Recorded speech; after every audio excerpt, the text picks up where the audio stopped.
Today on InvestTalk, we look at how green fintech can enable sustainable businesses.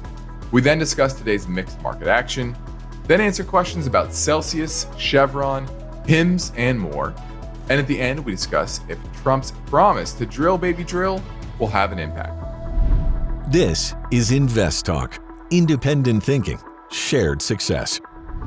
Now, our main focus point today is about green fintech and the growth in that market. And, companies are increasingly developing products and services that emphasize the importance of environmental sustainability and building these projects. And how to finance them is becoming increasingly difficult because they just don't fit a normal model that will bring in financiers like VCs, right, venture capital, as well as private equity. Private equity, they typically like to buy companies that are already at scale or have positive cash flow they can use to pay down the debt that they typically layer on, et cetera. And so that's the challenge. These are very asset-heavy solutions. Things like green steel or removing carbon from the atmosphere and just producing and storing renewable energy. And so it's been difficult. That's part of what the Inflation Reduction Act was, to infuse some government incentives and stimulus into that market as a whole. And, climate tech is benefiting from favorable regulatory tailwinds. That's the good thing. That's the positive. But there's still a lot of unique challenges as well as opportunities in these asset-heavy climate tech businesses. And there's high demand for solutions for things like sustainable fuel, hydrogen, green power, and high need and high capital needs that happen well before production. And that's really a big issue, is how do you get the financing, allow things to scale, which typically take 7 years on average for a typical type of green tech operation to really get to a point where, okay, it's commercially viable and profitable. And so that's what's very difficult, especially in a time when cost of capital has been higher. Yes, interest rates have come down, but they're still much higher than they have been in the past. And so that's why you look at things like the clean tech ETFs, and they just continue to move lower and lower and lower. And so while there's a lot of demand for this type of financing, it's increasingly difficult to find things that really pencil out from an investment standpoint. Okay. And the investment thesis in this is often comes down to relying upon a premium that the market will pay for the green technology in order to generate high returns for these businesses. And the existence of sustainable green premium in the future is not a given. Okay. It may be legislated in the future, and I think that's probably what is needed. Okay, is how does the government create a potential artificial premium that will allow these type of technologies to scale, to find a foothold in certain industries, and actually become economically viable? Because oftentimes the break-even point is not obvious. And when you're trying to finance something, that's very important. Everyone wants to know, okay, when is this break even? When does it no longer need additional capital? And when can it start producing profits that can return capital to shareholders, to lenders, etc.? And once again, these are capital heavy businesses, not capital light. VCs, private equity, they love capital light businesses, software companies, for example. And so there aren't a lot of software companies that operate in the green space.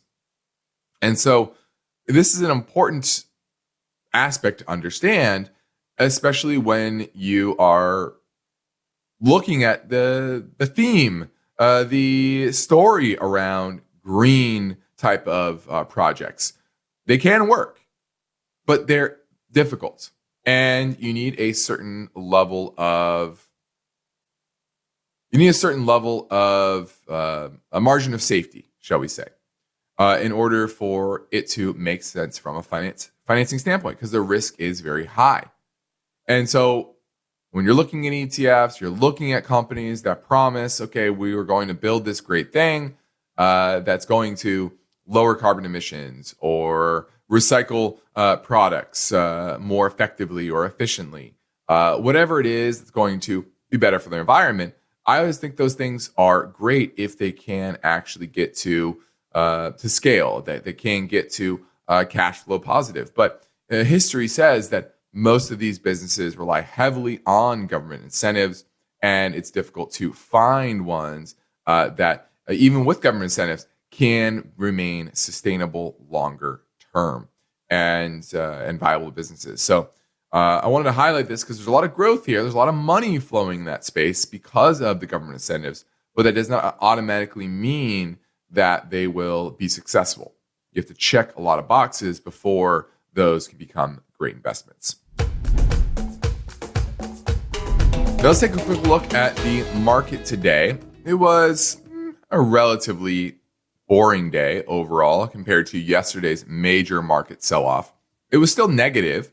The S&P was down 8, almost 9 points. NASDAQ was down 52 points, about 0.3%. The broad U.S. market was down about 17 basis points. And the Dow was up just a bit. And you certainly had a sell-off in some of the big tech names. And you had a buyout potentially of Frontier Communications by Verizon. So that was really the big news in markets overall. You had some big losers. Dollar Tree was down 22% on the day. So it's just showing you that the lower rung of the consumer is struggling, and that's why the Fed is looking to cut rates, trying to help the lower end consumer, and they're the ones who typically shop at Dollar Tree. So that was down big. U.S. Steel was down big because the buyout from Nippon Steel has been rejected by the Biden administration. So that was a big loser. Celsius also down another 11% on the day, and that was a big loser. Most actives, NVIDIA was also down about 1.5%, Intel down 3%, and you had some positive though. Tesla up 4%, NIO up 2%, the Chinese car maker, and so kind of a mixed bag overall, to be honest with you. Some big winners, some big losers, but it was kind of a consolidation day after yesterday's sell-off. I still expect the next 4 to 8 weeks to be choppy to maybe slightly lower. And, going through kind of a consolidation period at the end of the summer, seasonally. Remember, a lot of people think of tax day and they think of April. Well, remember, this is actually tax month in the month of September for corporations.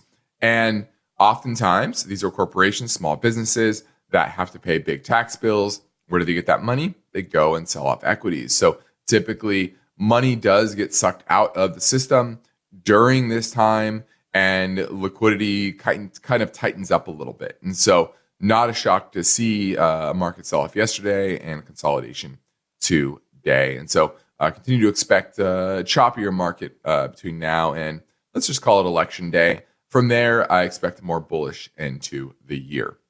Hello, my name is David from San Luis Obispo, California. Would you take a look at Cavco Industries, ticker CVCO?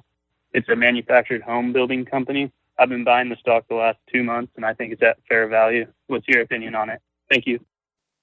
All right, looking at Cavco, CVCO is the symbol. And this is I call it mid cap, $3.3 billion market cap. So it's to earn $18.56 a share this year, $22.56 a share next year. So some nice growth set for next year, which I like. Trading at about a 22 times multiple. If you go based on forward-looking earnings of 22 and change, you're talking about high teens. It's trading right around $400 per share, $399.07 at the close today.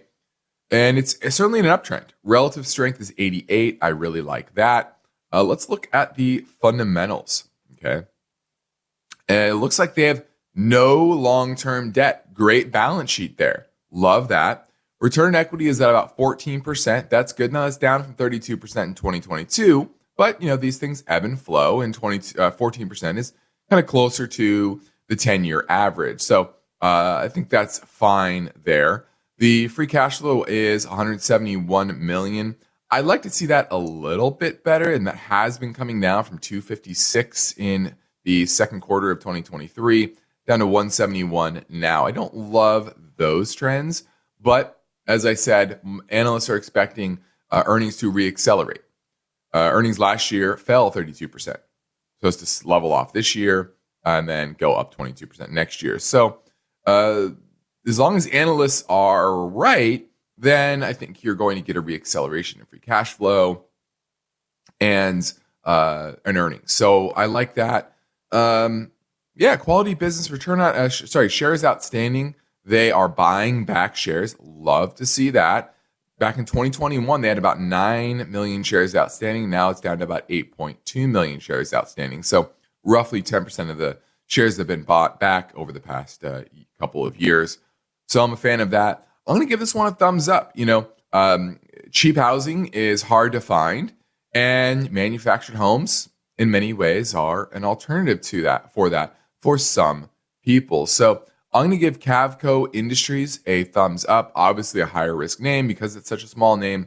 But overall, I like the balance sheet and I like the profitability and the industry that it is in. Thanks for the call. Now, I hope you've been telling your friends that our InvestTalk audio podcast is also available in video form over on a YouTube channel where you can see my pretty face as well as Luke's. And then we can also share our charts, and you can see the data that we are looking at to analyze these companies. Okay. Now we do get questions in the comment section over on that channel. And this is one that came in recently. Jim Leahy says, what are your thoughts on HIMS stock? Okay. HIMS has been on an uptrend, but it has been pulling back as of late. Back in the fall, it was trading as low as $5.65. That was the 52-week low. Then it went all the way up to $25 and change back in, mid-June. But we've had a step back down to $14.61 right at the 200-day moving average. So technically, this is good support. It's in an uptrend at good support. You typically like to buy that, okay? Now, there's still some potential downside into, call it $13 per share. That's the 50-week moving average. That would also be major support. But you're in the zone, right, between $13 and call it $15 per share. So that's one thing I like about the technicals. But that's just the technicals. Let's take a look at the charts. Sorry, not the charts. Charts are the technicals. Let's take a look at the fundamentals. They lost money last year, but they're supposed to make 36 cents this year and 58 cents the following year. Revenues last quarter grew 52%, but that's down from the 97% growth, year-over-year growth it had in the fourth quarter of 2022. So growth is slowing a bit, but still nice and healthy. $3 billion market cap here. And for everyone else out there, this is kind of your online. This is your online health tech company. They sell erectile dysfunction drugs. They sell now, I believe, GLP-1 drugs like Ozempic via their platform as well. Mental health, dermatology, primary care, all these things that you can go on there, do some telehealth meetings, and then get your prescription. And so that's what's really driving their growth. It's easier access to a lot of the things that are in high demand. And I think the recent run-up has to do with those GLP-1 availabilities. So this is a very, very high-risk name. It's at support. It's not cheap. I'll say that, right? Price of sales is at 3. Our enterprise value to EBITDA looking forward is about 19. That's not terrible. So I don't hate it because I like those technicals. I like the growth, but it is still extremely high risk. So Make sure you understand that this is not a blue chip name. This is a name that could boom or it could easily bust and go back to losing money. Hi, Justin. Hi, Luke. This is Nick from the Bay Area. I had a question about 529 portfolios. I have been investing in the 529 for my son since he was a baby. He's now a freshman in high school. I use ScholarShare 529. I guess it's the California version. I have been using a pre-selected fund called a passive diversified equity portfolio. Seems to be doing okay. We have about 3 to 4 years before he'll start needing the money for college. So I'm kind of wondering whether I should start to reduce risk now and change investments into a more conservative allocation, maybe a targeted fund, or should I wait till it's closer to graduation? I was just trying to think about trying to reduce risk in case there is some market volatility, since we will be needing money in the semi-foreseeable future. Any advice you may have would be greatly appreciated. Thank you. Well, I love that you're thinking about that. That is certainly important to consider when you're talking about time horizons. When your child is young, adolescence, and you have a decade plus before college. Now it sounds like your child is in high school and you're starting to think about maybe applying for colleges soon, and it's around the corner. So, reducing the risk is something that probably is smart. Now, you might be a bit early. I think it's closer to 1 to 2 years out. But especially because I do think you kind of in the near term, medium term, shall we call it, I think markets are going to be relatively bullish, probably at least through first half of next year. So I think you have a little bit of time to be patient on getting more conservative, but you should probably start lining up what that looks like with your investment options.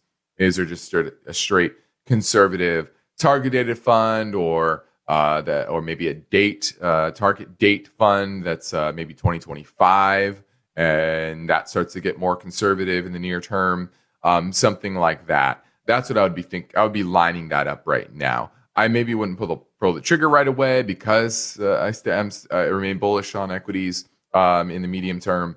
But yeah, probably sometime middle part of next year, that's when you start to move out of those more aggressive allocations and into something a bit more conservative. So I love that he's asking about that. And that's a lesson for everyone out there to not just focus on what's the best return you're going to get for a particular investment, but also the time horizon, the risk associated with that investment. Now let's go to a live call. Talk to Bill in Northern California, looking at Chevron. Yeah, Justin, I actually bought some of those today at 142.50, a little bit. And I've been looking at the chart, and it looked like, in the last year or two, this is kind of near the low. I see that oil prices, are coming down lately. I'm buying this basically for the dividend. I'm retired, so I like more dividend income, but hopefully, at some point, if it appreciated, I would sell some of it. I like to, buy low for the dividend and then, sell high if it's a cyclical type of stock. And this certainly goes up and down a lot. I don't see a real, long-term trend in the oil stocks. They just go up with oil prices. But you give me your overall perspective on that theory and the price right now. Well, you're buying into one of the big bellwethers within the space, Chevron and Exxon. I like Exxon a bit more. Let me take a look at the dividend on Exxon. Chevron, it's about 4.6. Exxon's 3.3. I would rather own Exxon, to be frank, even though it has a little bit lower yield. But remember, dividends are very overrated. And so, it's more about the quality of the business. And right now, Exxon has a much better growth trajectory than Chevron. And so both are very good. Both are big bellwethers with good balance sheets and good assets. Exxon is just better at the moment. And so on this dip in oil. They're all kind of dipping because oil prices are coming down. I would rather buy Exxon. Okay. Thanks Well, for the call. thank you for that. No problem. Let's go to Kevin in the Bay Area. He wants to talk about investment advisor security. Hi, how's it going? Oh, good. Yeah, so my partner has been looking into getting a financial advisor. She chose to want to pick someone that lives closer to where we live over here in the Bay Area. Mm-hmm. And they asked her to provide her social security number so that they could open up some accounts that, they can focus on. But she feels a little uncertain because she hasn't signed anything that protects her or ensures that this financial advisor is going to work in her best interest. I mainly just wanted to ask what's the standard practice, and if there's anything that can make her feel safer knowing that even giving out this important information that she's going to be protected. Yeah, well, you may have to give out give them your social security number, most likely. Now, the big question is, are they setting up an account at a major brokerage firm for you, like Schwab, Fidelity, E-Trade, etc.? Yeah, they mainly use Schwab. Okay, but so she can just make an account on her own and add them as as an advisor account. That's possible as well. We do that. We typically go the other way, where we send our new clients, an application via DocuSign, and then that opens up on the Schwab institutional side, and then under what is called our master account number, and then we see it on our platform. She can do it the other way, where you guys go directly to Schwab. It opens up on the retail side of Schwab. And then that advisor sends what is called an LPOA form, and that would allow that account to go under that advisor's master account number. That's how Schwab works. So you can go that way. It's just a bit more paperwork, but hopefully that advisor doesn't have an issue with that. We don't have an issue with that. It's up to the client how they want to do it.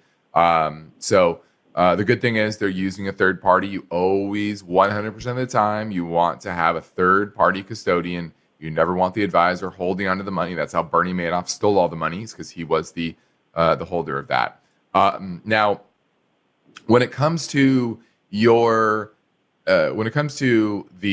acting in your best interest, what you need to ask them is, are they a broker or are they a registered investment advisor?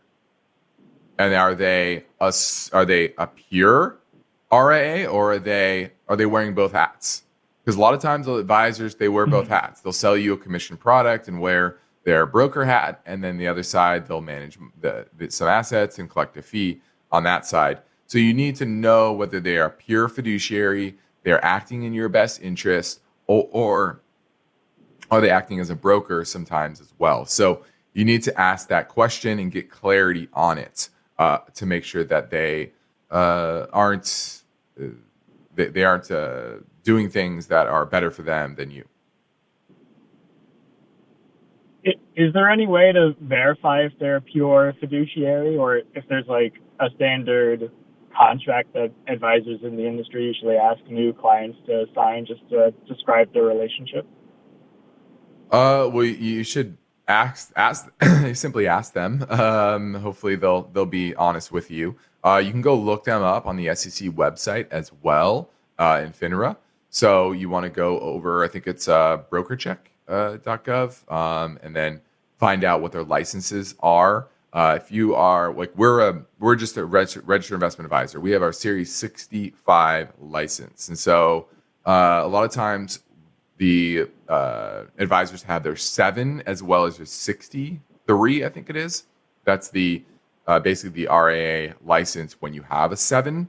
It's a little more limited because there's some overlap with the 7. But the 7 is your typical one where you're selling certain commission products, loaded mutual funds, things like that. So asking what licenses they have, going to look up what licenses they have, that'll also give you some insight into the type of activities that they are allowed to engage in. And so hopefully they just have their Series 65, and then they're not even able to do anything else. Okay. Yeah, thank you so much for your help. No problem. Thanks for the call. I know it can be challenging to navigate all of this. If you want to call us, obviously we don't live in the Bay Area, but we have tons of clients in the Bay Area, and we do Zoom calls every day. I pretty much do, 2 to 6 Zoom calls a day with clients and potential clients, and just connecting with everybody. So super easy in today's world, but good luck either way. All right. 888-99-CHART, 888-992-4278 is how you get through and ask your question on today's show. Well, let's talk a little bit about the oil industry. And, Trump is out there on the campaign trail, and he's talking about energy prices. And he thinks he can rapidly cut America's energy costs by 50% or more by, what he's saying is, drill, baby, drill. Talking about faster permitting, weaker environmental regulation, and other measures that will allow oil companies, to drill for oil and gas and push prices down at the pump and on your electric bill.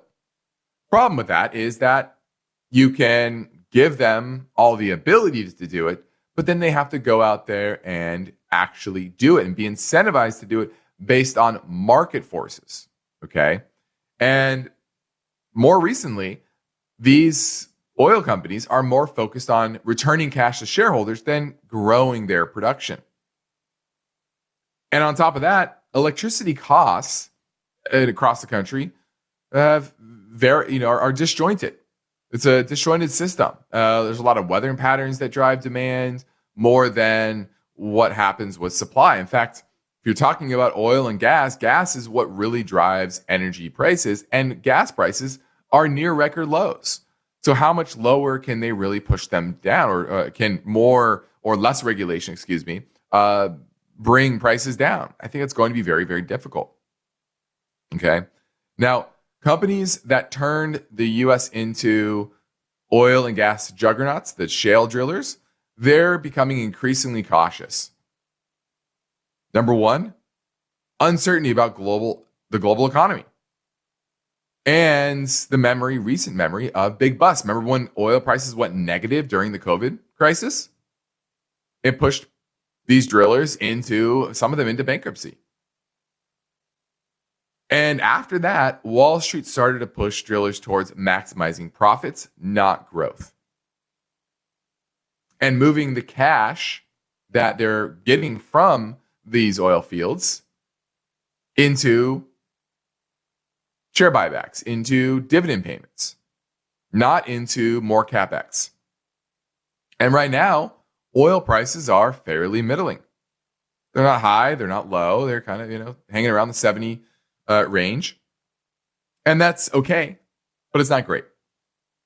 So there's not a lot of incentives for these companies to drill more for oil or gas. And so there's not a lot of new supply coming on. It's slowing dramatically. Now, the shock of the Russian war with Ukraine in 2022 definitely spiked prices, they drilled after that a little bit, but now that prices have come down, that's dwindling. At least 63% of the industry's cash outflows went towards CapEx in each of the 8 quarters before oil bottomed in 2016. And that was another time when a lot of those oil drillers went bankrupt. There was just way too much CapEx. Over the last 8 quarters, so 2 years, that amount of CapEx has dropped to 49%, from 63 to 49%. Now, despite that, the U.S. oil production still is at record highs, over $13 million barrels per day. And production levels are growing at a much slower rate, because that's what these oil executives are incentivized now to do, especially in their pay packages. It's not about growing their output. It's about putting money into oil projects that actually are economically viable, because they're getting incentivized by free cash flow, by amount of money that's returned to shareholders, etc. And so it may be a great talking point to say, hey, I'm going to reduce these regulations. I'm going to allow these drillers to drill more. And in certain instances, they might open up a few opportunities that are economically viable, and they'll go for that. But overall, it's not a panacea. And so it's important to understand that just because Trump might, it's kind of a 50-50 shot now, if you look at the betting markets between Kamala and Trump. And it's not clear how that's going to come out. And it's not clear exactly what the ultimate impact will be on the oil industry, because it's really going to depend more on geopolitical trends, demand trends than the industry, and obviously OPEC as well. So a lot of other factors that go into where oil prices would go than just regulations. Okay. Hey there, this is a question regarding Celsius Holdings. I've been a buyer of puts for a while now and just got closed out of my positions on that 10% drop earlier today. Kind of wish I hadn't had the automatic stop in there, but I suppose it was good to leave it with profit. And my question, though, I remember hearing about a while back, you all said it was on your radar for somewhere around the $30 price tag, and I wanted to see if this would be a good time to go long this stock as opposed to shorting, or if you think it's still got more downward movement in it. I'd appreciate an answer whenever you can. Thank you. All right, looking at Celsius Holdings. Yeah, I remember this call a couple of weeks ago, and I think it was trading in the 40s, and I just said, this is... the technicals are not giving me any sign that this is turning around. Celsius makes those healthier energy drinks, and their business has grown pretty nicely over the years. And many thought it was the new Monster Energy, which has been a dynamite performer over the last few decades, one of the best performers in the market. And so if Celsius is able to encroach on their market share and be the next hot thing in the energy drink market, that's a nice name to jump on, and a lot of people did. Now, they lost money in 2022, but they made 77 cents in 2023, and this year supposed to make $1 per share, although those estimates are coming down. Same with next year of $1.22. So you go based on next year's potential earnings. It's trading, high 20 multiple now, and it's down at $32 per share, and that's down from a high right around $100 per share back in, March of this year. So it's already down about 2/3 from its high. And, where is this going to stop? Ooh, that's hard to know at this point. The next major support is going to be closer to, still $30 per share. That's pretty good support.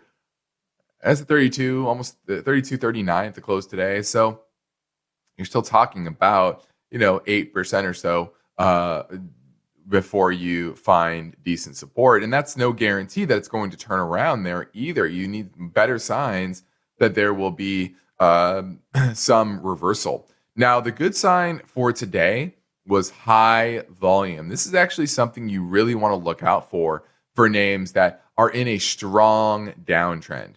Typically, strong downtrends do not end until there is capitulation. Meaning everyone is just done with it, baby being thrown out the bathwater, the emotions are high. Think of all the people who have been buying on this dip and they're just getting crushed. And they're down 30, 40, 50, 60 plus percent, and they've had enough. Okay. And when the volume spikes, that's the indication that, hey, maybe all the sellers are out, all the weekends are gone, and there's not going to be as much pressure on the downside. Now, I would caveat with saying that doesn't mean that it has to stop here just because you had good volume. I would want some indication that there is a reversal afoot, meaning some strength. Okay, just because it's high volume doesn't mean it has to bottom here. And I would be continuing to be patient on it, but it's starting to get into that zone, that $30 zone. It's getting into getting that sign today of the high volume. So there are things that are happening that are giving hope that the bottom is near. And so it's starting to become more and more on my watch list. So good company, good product. Obviously, people like it, and starting to get into a nice buy zone. So I'm going to give it a tentative thumbs up if it can start to show some positive turnaround in the near term. Okay. Thanks for the call. Well, I think that about does it for today's show. A lot of great callers. I love the live calls, so please keep them coming. I know we have the voice bank for people that listen after hours, and that's good. But we love talking to you, going back and forth, getting a little more insight into what you're thinking, and trying to better answer your questions. Those live calls are always nicer. So keep calling. Appreciate that. I'm Justin Klein. This completes another InvestTalk program. We thank you for listening. We encourage you to tell your friends and family about our free podcast downloads, which you can find anytime at iTunes, Spotify, or Google Play. Be sure to rate and review on iTunes as well. And I hope you've heard, InvestTalk is available in video form over on our YouTube channel. So go over there and subscribe. Independent thinking, shared success. This is InvestTalk. Good night.